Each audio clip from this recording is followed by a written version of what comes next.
My husband picked the worst possible day to destroy me, our daughter's 4th birthday party, and he had no idea I'd already destroyed him first. Before I take you inside that house, inside that room, inside the single worst afternoon of my 54 years on this earth, do me a favor. Type in the comments right now where in the world you're tuning in from. I read every single one, I promise you that, and honestly tonight I need the company. This story isn't easy for me to tell.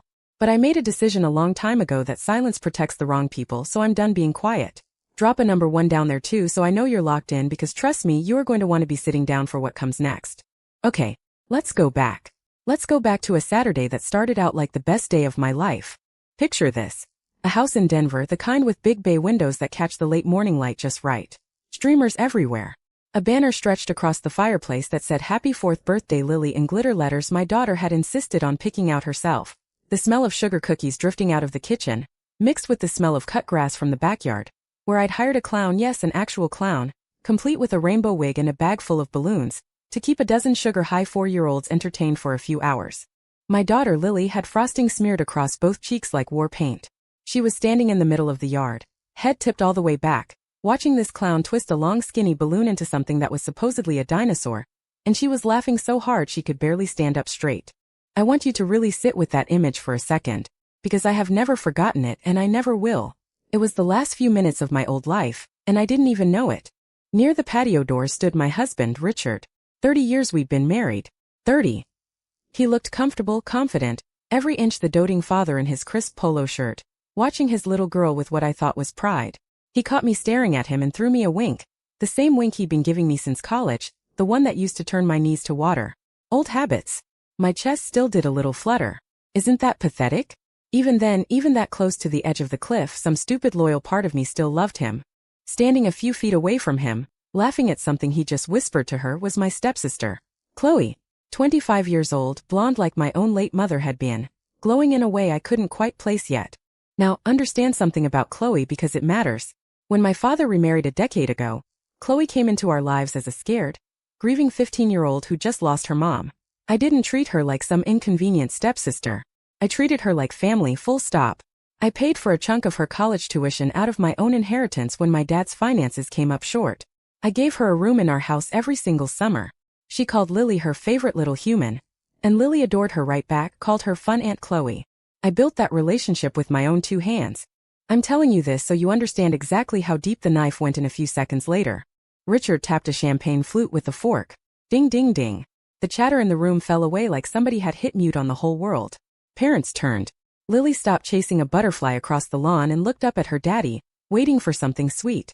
"Thank you all for coming," he said, and his voice had that same warm, easy confidence it always had. "It means the world to us to celebrate our beautiful girl today." His eyes moved across the room. And here's the part that still makes my stomach drop even now, months later, telling you this story. His eyes didn't land on Lily. They didn't land on me. They landed on Chloe. She stepped forward. There was this small, strange, triumphant little smile tugging at her mouth, and she rested one hand flat against her stomach, a gesture I'd seen from 100 pregnant friends over the years, sweet and instinctive. Except in that moment in that room it didn't feel sweet at all. It felt like a battle flag being planted in my own living room. "Chloe and I have something to celebrate too," Richard announced, and I swear the room actually seemed to tilt sideways. "We're starting a new life together. She's pregnant. With my son." If you've ever wondered what true total silence sounds like, not just quiet, but a silence so heavy it presses on your eardrums, that's what filled that living room. The clown, mid-twist on a balloon, just froze there with his mouth hanging open. Somewhere behind me a little boy dropped his juice box and I watched, almost in slow motion, purple liquid bloom across my cream-colored rug like a bruise. 50 pairs of eyes swiveled toward me. I could feel every single one of them, the shock, the horror, that awful hungry curiosity people get when they're witnessing a car crash in real time. It felt like the air had been sucked clean out of my lungs. My blood actually went cold, like someone had opened a window onto a January night straight into my veins. But outside I didn't move a muscle. I looked past my stunned friends, past my husband's chin lifted in that defiant, self-satisfied way he does when he thinks he's won something, and I found Chloe's eyes. She was smirking. An honest-to-God smirk, standing there in my house, at my daughter's birthday party, carrying my husband's child. And that's when something inside me, quietly, without drama, without a single tear, just switched off. The version of me who always smoothed things over, who always swallowed her own feelings to keep everyone else comfortable. She died right there on that cream-colored rug next to the spilled juice box. And something colder, calmer, and infinitely more dangerous woke up in her place. I set my half-eaten slice of cake down on the side table, smoothed the front of my dress. My hands, and I remember being almost impressed by this, were perfectly steady. Steadier than a surgeon's. I walked past the frozen, horrified faces of people I'd known for 20 years, heels clicking softly against the hardwood, and I didn't look at Richard. I didn't look at Chloe. I walked straight to the entryway table, to my handbag, and my fingers found what I'd tucked inside it that very morning. A plain cream-colored envelope, crisp, cool against my fingertips. Inside that envelope was my salvation, and inside that same envelope was his ruin. I turned back around. Richard was watching me now, and that smug, triumphant look on his face had curdled into something confused, something uncertain. Chloe's smirk had started to wobble at the edges. I crossed the room, envelope in hand, and stopped directly in front of the man I had shared 3 decades of my life with. I looked him dead in the eyes. The whole room seemed to be holding its breath, waiting for me to scream, to cry, to fall apart on cue like the wronged wife in every movie they'd ever seen. They were about to be very, very disappointed. I gave him a small, thin smile, the kind that never once touches your eyes, and held out that envelope. Comment 1 below if you need a second to catch your breath, because I sure did. And stick with me, because to understand exactly how cold the ice in my veins had gotten by that point, you need to understand the 30 years that came before it. I met Richard in college. He was the dreamer, big plans, bigger charm, the kind of smile that could talk a professor into an extension or a stranger into a favor. I was the practical one. Finance major, spreadsheet brain, the girl who balanced the checkbook and made sure our shared dreams actually had a floor underneath them instead of just floating in midair. When his first business venture collapsed a few years into our marriage, I picked up a second job so we wouldn't miss a mortgage payment. When he decided in his 30s that he wanted to find himself and quit a stable corporate job, I was the one quietly rearranging our savings so the lights stayed on. I put my own dream, opening a financial consultancy of my own, on a shelf.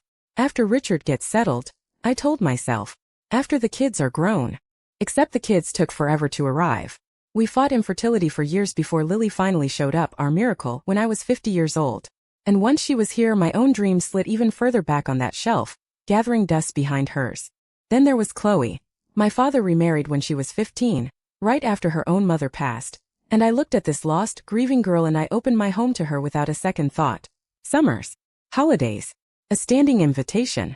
When college came around and my dad's finances came up short, I didn't hesitate. I funded her education out of my own inheritance. She's family, I told Richard at the time. He smiled that charming smile and said, "You have such a good heart, Eleanor." That good heart of mine turned out to be the very first casualty of this war. It started 3 months before that birthday party. Not with a bang. With a single line item on a joint credit card statement. $500, charged at a high-end jewelry store in Aspen. When I asked Richard about it, he barely glanced up from his phone. Must be a mistake. I'll call the credit card company. He never did. So I did. The charge was real. And once I pulled that first thread, the whole sweater started coming apart in my hands. I'm a numbers person. 30 years of managing our finances down to the penny means irregularities don't just catch my eye. They scream at me. So I started digging quietly at the kitchen table. After Richard and Lily had gone to bed, I found small transfers, a few $100s at a time, sliding out of our joint savings into an account I'd never seen before. Labeled things like business expense or loan repayment. Boring. Insignificant looking. Except they were happening like clockwork twice a month for over a year. This wasn't some impulsive one-night mistake. This was a plan. Cold, patient, and calculated. I hired a private investigator. I just needed to know for certain. The report landed in my hands a week later inside a plain manila envelope, and it took about 30 seconds of flipping through those photographs to feel the floor drop out from under me. Richard and Chloe, hand in hand outside a restaurant I'd never even heard of. The two of them touring beachfront property listings with a realtor in Florida. Chloe wearing a brand new diamond necklace, the exact one from that Aspen jewelry store. And then the worst part. One night, Richard left his phone unlocked on the nightstand while he was in the shower. My hands were shaking so badly I could barely hold it steady enough to read. Their messages weren't just an affair. They were a business plan for my downfall. They joked about our future beach house. They laughed, actually laughed, about how predictable I was, how boring my obsession with budgets was. And then I found a text from exactly 1 week before the party. Richard, the party will be the perfect time. In front of everyone. She won't dare make a scene with her friends there. It'll be a clean break. Then we can finally be free. Chloe. And she has no idea about the money? Richard, none. Eleanor trusts me completely. It's always been her weakness. If you're feeling something twist in your chest reading that, comment the number 2 because that line didn't just break my heart, it incinerated it. My trust wasn't my weakness. It was my gift. A gift I'd handed him freely for 30 straight years. And he'd taken that gift and turned it into a weapon he planned to use against me in my own living room. Sitting there in the dark with the glow of his phone lighting up my face, 30 years of love curdled into something ice-cold and razor-sharp in about the span of a single breath. He thought my trust made me weak. He was about to learn that underestimating me was the single biggest mistake of his entire life. The next morning I didn't cry. I didn't scream. I went down to the basement to an old filing cabinet nobody had touched in years, hunting for one specific document, a paper we'd signed exactly 1 week before our wedding, 3 full decades earlier. Back then my family had money and Richard had nothing but ambition and a plan. He was the one who insisted on a prenuptial agreement. To protect you, Ellie, he'd said, all earnest eyes.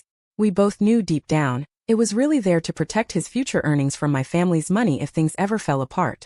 My father's lawyer had warned me against signing it. I signed it anyway. I was young. I was in love. I thought love was supposed to make you brave like that. My fingers, coated in a decade of dust, finally wrapped around the thick yellowed pages. I spread them across the concrete floor and started reading through legal language so dense I nearly gave up twice. And then I found Section 12. The fidelity clause. Some cheap hometown lawyer of Richard's had thrown it in as boilerplate all those years ago. Standard language nobody expected would ever actually matter. It said that if either party was proven to have committed infidelity, the wronged spouse would be entitled to 70% of all marital assets, including retirement accounts and real estate. The family home would go entirely to the non-offending party. And unlike most of the other clauses in that document, this one had no expiration date. It applied for the full duration of the marriage, no matter how many years passed. He had forgotten. In all his arrogance, in all his careful plotting to ruin my life, my own husband had completely forgotten the trap he'd personally built for himself 30 years earlier. My first phone call was to Sharon. We'd known each other since kindergarten, and these days she happened to be one of the most feared divorce attorneys in the entire city of Denver. I told her everything, my voice shaking with rage. The money, the texts, Chloe, the forgotten prenup. Long silence on the other end. Then in a low, dangerous voice. Good. It's time to burn it all down. For the next 2 months, Sharon and I became architects of Richard's undoing, working in complete secrecy while he strutted around planning what he thought would be my public humiliation. Her legal team subpoenaed the bank records for that secret account and built an airtight timeline of exactly how much he'd siphoned away. We got a sworn statement from the private investigator. We documented every single dinner, every piece of jewelry, every stolen dollar that had funded his little fantasy future with my stepsister. He thought he was playing chess. He had no idea I'd already flipped the entire board over. The plan was simple and it was brutal. Sharon would file for divorce the very morning of Lily's birthday party, complete with an emergency motion to freeze every joint asset we had, citing financial misconduct. A judge would sign off on it before Richard even had breakfast. That cream-colored envelope? It held a single court-stamped copy of the divorce petition, proof in black and white that our marriage was over, and that I was the one ending it on my own terms, not his. The morning of the party, while Lily was still sleeping, I drove down to the courthouse alone. The air was crisp and clear, and walking up those stone steps, I felt something I hadn't felt in months. Calm. This wasn't revenge. This was survival. This was justice for me and for my daughter. By the time I came home, Richard was in the kitchen humming to himself, sticking candles into Lily's birthday cake. He kissed my cheek. It's going to be a perfect day, Ellie, he said. I looked him right in the eye and smiled.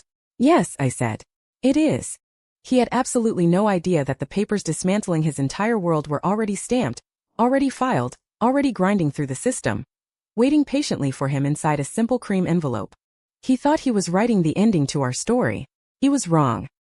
He was just about to become a footnote in the ending of mine. If you're still with me, hit that like button right now and drop a 1 in the comments so I know you're riding along with me, because trust me, we are only just getting started. I didn't go home after the party. I couldn't. That house, once my sanctuary, suddenly felt like a trap closing in around me, poisoned by everything I now knew. I drove straight to Sharon's place, my knuckles white against the steering wheel the entire way, while Lily cried in her car seat behind me, confused and scared. I told her we were going for a special surprise at Aunt Sharon's, and she finally settled down, clutching that ridiculous green balloon dinosaur like a lifeline. Sharon was already on her porch waiting. She wrapped me in a hug so fierce it nearly knocked the wind out of me, then scooped Lily out of my arms and disappeared inside to put her down in the guest room. When she came back, she pressed a glass of wine into my hand. "How are you?" she asked quiet. "I don't know what I am," I admitted. "But I'm not broken." 20 minutes of silence later, we heard tires screech into her driveway. A door slammed hard enough to rattle the windows in their frames. We both knew exactly who it was. The doorbell rang, not once but in a frantic jabbing series. Sharon raised an eyebrow at me. I took a breath and nodded. She opened the door and Richard came storming in, face flushed a deep, ugly red, hair erect from clearly running his hands through it over and over on the drive. In his fist, crumpled and torn, was that cream-colored envelope. Chloe trailed a few steps behind him, pale, uncertain, suddenly looking a whole lot less confident than she had a few hours earlier. "Eleanor, what is the meaning of this?" he shouted, shaking the papers at me, his voice pitching up into something almost unrecognizable. Panic, real panic, for the first time in 30 years. "A divorce? You're filing today? And you froze the accounts? On this day of all days?" I stayed exactly where I was on the sofa and took a slow sip of wine. "I thought it was fitting," I said, calm as still water. "You wanted to start your new life today. I'm just helping with the paperwork." "This is insane. You can't do this," he sputtered. "We built that life together. And you chose to burn it down," I said. "The only thing left to do is divide the ashes." He let out this short, ugly laugh, arrogance still clinging to him like cheap cologne. "Don't be ridiculous. Any lawyer will tell you that prenup expired a decade ago. It's worthless." This right here was the moment. I let myself smile, small and cold. "Actually, it isn't. You should have read it more carefully, Richard. Or hired a better lawyer 30 years ago." Section 12. The fidelity clause. Still very much in effect. Sharon can walk you through the legal specifics, if you're having trouble following. I watched every last drop of color drain out of his face. His eyes darted between me and Sharon, who leaned casually against the doorframe, arms folded, thoroughly unbothered. His whole posture just collapsed in on itself. He seemed to physically shrink as the weight of what he'd forgotten crashed down on him all at once. The house, the beach property, his half of the retirement accounts, this whole gleaming future he'd built with my stepsister on the back of my money. All of it, turning to dust in front of him.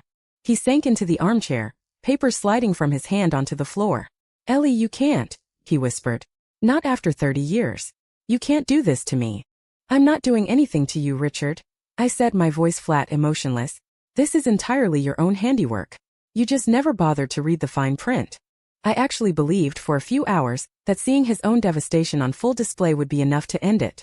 I thought he'd slink off with Chloe and quietly deal with what he'd caused. I could not have been more wrong. And what came next was so much darker than anything I braced for. By the next morning, the phone calls started rolling in. Family. Old friends who'd been at the party the day before. And the story circulating? A masterpiece of lies. According to Richard and Chloe, I was the unstable one. A jealous, vindictive woman having a secret midlife breakdown, plotting this humiliation for months. My own aunt called, voice dripping with fake pity, to let me know Richard was so worried about my mental state. Friends I'd known for 20-30 years suddenly went cold and distant whenever I tried to explain my side. It was humiliating. It was isolating. And it was absolutely nothing compared to what happened 2 days later. I was in the kitchen with Lily making pancakes, her favorite, batter smeared across her nose while she giggled. For a couple of hours I actually felt normal again. Then the doorbell rang.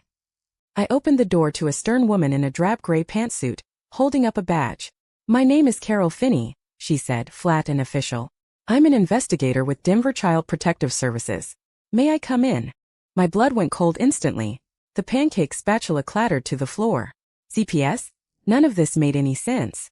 "We received an anonymous report expressing concern for the welfare of your daughter Lily Vance," she said, eyes already scanning the hallway behind me. "The report alleges neglect and an unstable home environment due to the mother's erratic behavior." Erratic behavior. Unstable.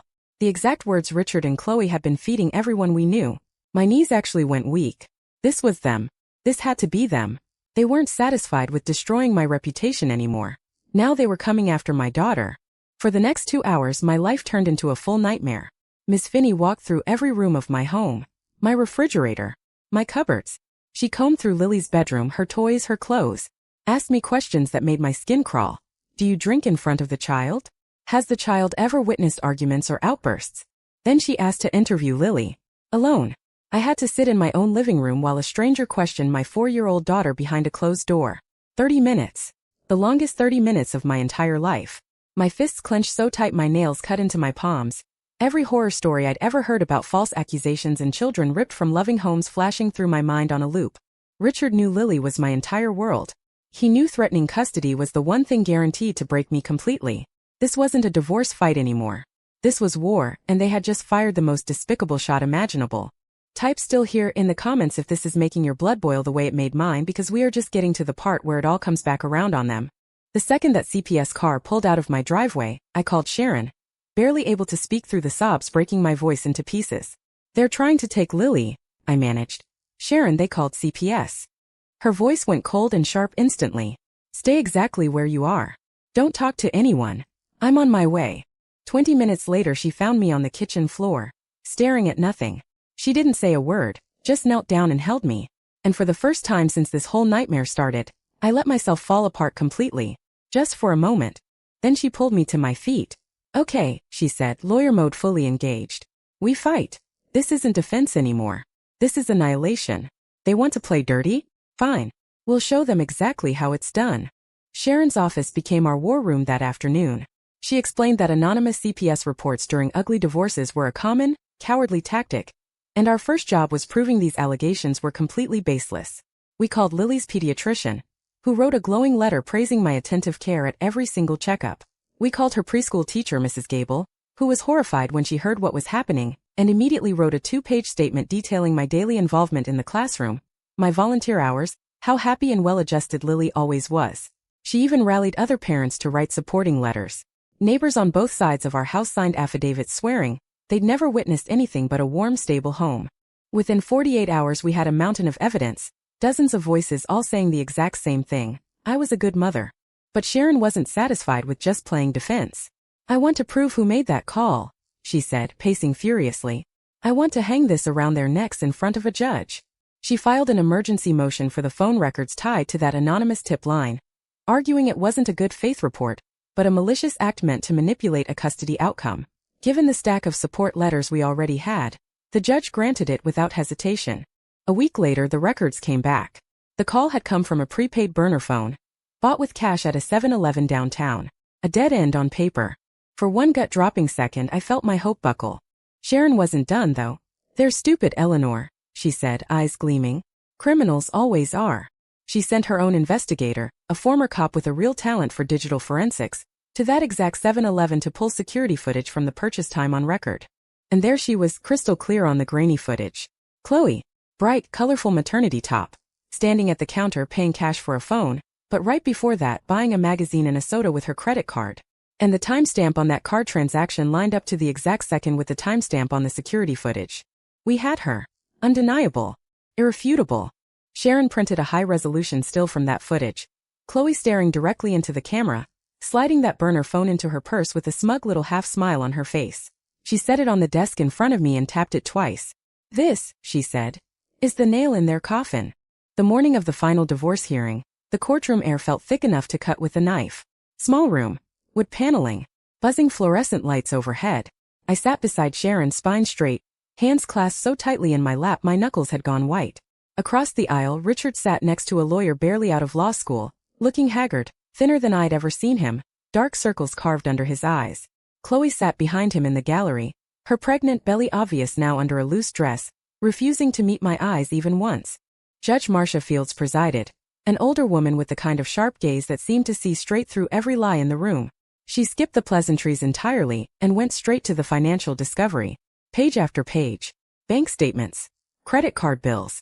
Property assessments. "Mr. Vance," she said, peering over her glasses at him, "it appears there's been a systematic and deliberate effort to divert marital funds into a private account. Care to explain?" His lawyer mumbled something about misunderstood business expenses. The judge was, to put it mildly, unimpressed. She turned next to the prenuptial agreement. "I've reviewed this document, which I understand Mr. Vance himself insisted on drawing up. It is ironclad. The fidelity clause, section 12, is completely unambiguous." She looked directly at him. "You made a choice, sir. And choices have consequences." Her ruling on the assets was fast and merciless. The family home awarded to me outright. My retirement accounts built before and during our marriage entirely mine. 70% of the joint investments and savings mine, exactly as the prenup demanded. The remaining 30% would be split, but only after Richard reimbursed the marital estate, dollar for dollar, for every cent he'd secretly funneled away, plus legal fees on top. By the time the numbers settled, Richard was left with a struggling business and a mountain of debt. I felt a quiet, grim satisfaction settle over me. But Sharon wasn't finished yet. "Your Honor," she said, rising. "One more matter. The children." Richard's lawyer immediately launched into arguments about custody arrangements, but Sharon raised a single hand and cut him off cold. "Before custody is discussed, the court needs to be made aware of a malicious, illegal attempt to interfere with this very process." She walked the evidence up to the clerk one piece at a time. The CPS report, officially closed, ruling the claims completely unfounded, the mountain of support letters, and finally projected onto the screen for the entire courtroom to see. Chloe's face frozen mid-smirk, sliding a burner phone into her purse. Right beside it, the credit card receipt, time-stamped to the exact second. A gasp rippled through the gallery. Richard stared at the screen, ashen. Chloe looked like she might actually be sick right there in the courtroom. Judge Field's expression hardened into something close to fury. She stared at Chloe for a long, heavy moment. "Ma'am, did you make this call?" Chloe could only nod, tears sliding down her face. "Let me be perfectly clear," the judge said, voice rising to fill the small room. "Using Child Protective Services as a weapon in a divorce proceeding is one of the most despicable acts I have witnessed in this courtroom. You have wasted the resources of a vital city service. You have terrorized a good mother. And you have weaponized an innocent child." Her eyes cut to Richard. "And you, sir, your complicity here is noted. This behavior goes far beyond greed and infidelity. It speaks to a profound lack of character." She awarded me full legal and physical custody of Lily. Richard would receive only supervised visitation, pending a complete psychological evaluation. She then instructed the bailiff to forward a copy of every piece of evidence to the district attorney's office, along with her personal recommendation that charges be pursued against Chloe for filing a false report. As I walked out of that courtroom, Richard cornered me in the hallway, looking utterly broken. "Ellie, please," he whispered. "I made a terrible mistake. Isn't there any chance?" I studied the man I'd shared 3 decades of my life with. There was no remorse anywhere in his eyes, only self-pity. "No, Richard," I said, gentle but absolutely final. "That door is closed. Goodbye." I walked away and didn't look back once, leaving him standing in the wreckage of a life he'd so carelessly torched himself. 6 months have passed since that hearing. The leaves outside my window have turned gold and crimson, and for the first time in longer than I can remember, I actually feel like I can breathe. Life looks completely different now. Quieter. Simpler. Entirely mine. The house, once soaked in painful memories, has been completely transformed. New paint on every wall. New furniture. Photos of Lily and me covering every surface. It's a sanctuary now, filled with peace and laughter instead of secrets and lies. The dream I shelved 30 years ago finally became real. I opened my own firm, Vance Financial Transitions. No fancy downtown high-rise. Just a small sunlit office a few blocks from Lily's school. I help women navigate the financial chaos of major life changes, divorce, widowhood, career upheaval. My very first clients were women I met through parent groups, friends of friends who'd heard whispers of my story. They walk in scared and overwhelmed, staring down finances left tangled by men who controlled everything. I don't just help them build a budget. I teach them the language of money itself, the confidence to understand their own worth and build something secure that belongs entirely to them.